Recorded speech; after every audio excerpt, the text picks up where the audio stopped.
Quick disclaimer. When I say angsty fans, I very much count myself within your ranks. So this message is as much for me as it is for you.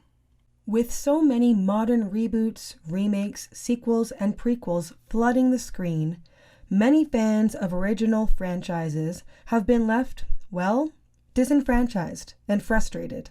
The days of George Lucas to my childhood are now longed for. The first thing we can do to deal with this angst is to speak about it with others who share our love for the source material. This can be helpful, as articulating exactly what bothers you about said reboot, remake, sequel, or prequel can act as a sort of cathartic release. Yet we must be careful not to remain in this stage, as resentments can easily grow. Anger leads to hate. Hate leads to suffering. The next useful recourse can be fixing the plot and character arcs in these modern films.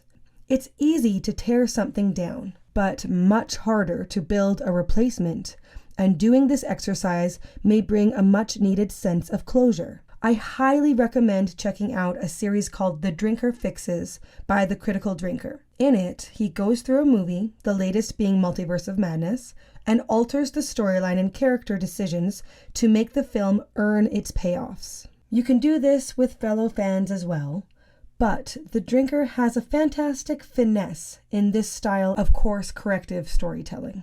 My final recommendation is to look back to the original source material that you hold so near and dear to your heart.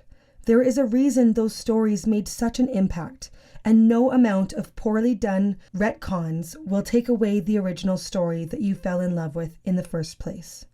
Show your kids, nieces and nephews, or others in your life these stories.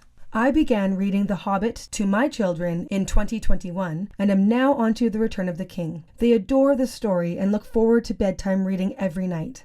After we finish, we plan on watching the Jackson trilogy. You never know, perhaps a child exposed to these quality works will be inspired to one day become a filmmaker and make meaningful stories once again. With that, I leave you with a quote from Samwise the Brave. Folk in those stories had lots of chances of turning back, only they didn't. They kept going. Let us be more like Sam. Let us not turn back now, but keep going. Did I leave anything out? How do you cope with your own fan angst? Please don't forget to like, subscribe, and share this video if you enjoyed it. I'm Andrea with the Bangs, and keep seeking meaningful stories.